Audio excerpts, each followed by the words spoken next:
সবাইকে নমস্কার। আজ তৈরি করব কচি কাঁঠালের বড়া। কচি কাঁঠালগুলো এভাবে চিকন চিকন করে কেটে নিয়েছি। তবে কাঁঠাল যত কচি হবে এর বড়ার স্বাদটাও ততটাই ভালো লাগবে। নিয়েছি বেসন, চালের গুঁড়া অর্ধেক অর্ধেক, কালো জিরা, হলুদ গুঁড়া, মরিচ গুঁড়া, ধনিয়া গুঁড়া, স্বাদ মতো লবণ, অল্প পরিমাণ জল দিয়ে সুন্দর করে স্মুথ একটা ব্যাটার তৈরি করে নেব। ব্যাটারটা তৈরি হয়ে গিয়েছে। চুলায় প্যান বসিয়ে দিয়েছি। তেলটা গরম হয়ে আসলে এই তৈরি করে রাখা ব্যাটারের ভেতর কাঁঠালের এই পিসগুলো দিয়ে এভাবে সবগুলো গরম তেলের ভিতরে দিয়ে দিব। এক পাশ ভাজা হয়ে গেলে অপর পাশ উল্টিয়ে পাল্টিয়ে ভেজে নেব। তবে কচি কাঁঠালের পকোড়া বা বড়া খেতে কিন্তু দারুণ মজাদার।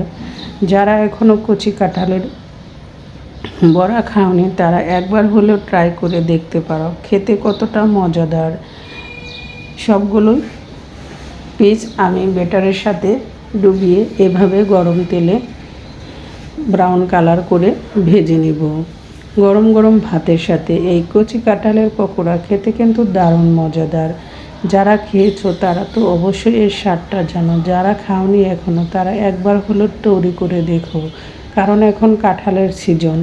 আর কাঁঠালটা যত কচি হবে পকোড়াটা খেতে ততই ভালো লাগবে।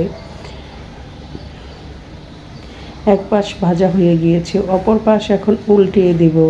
এই কচি কাঁঠাল দিয়ে পকোড়া তৈরি করা খুবই সহজ, তাই তো এই সহজ খাবারটা এক্ষুনি ঝটপট করে তৈরি করে নিতে পারি। কি বলো বন্ধুরা? যারা কাঁচা কাঁঠাল খেতে পছন্দ করো তারা একবার হলেও ট্রাই করে দেখো। আর কাঁচা কাঁঠাল দিয়ে অনেক ধরনের রেসিপি তৈরি করা যায়।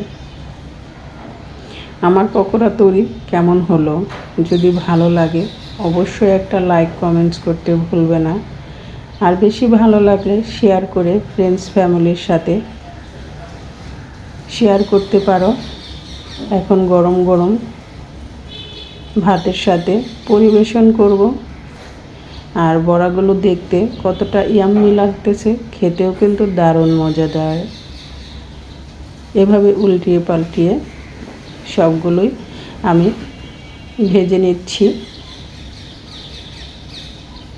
সবাই ভালো থেকো, সুস্থ থেকো। আবার দেখা হবে নতুন ভিডিও, নতুন রেসিপিতে।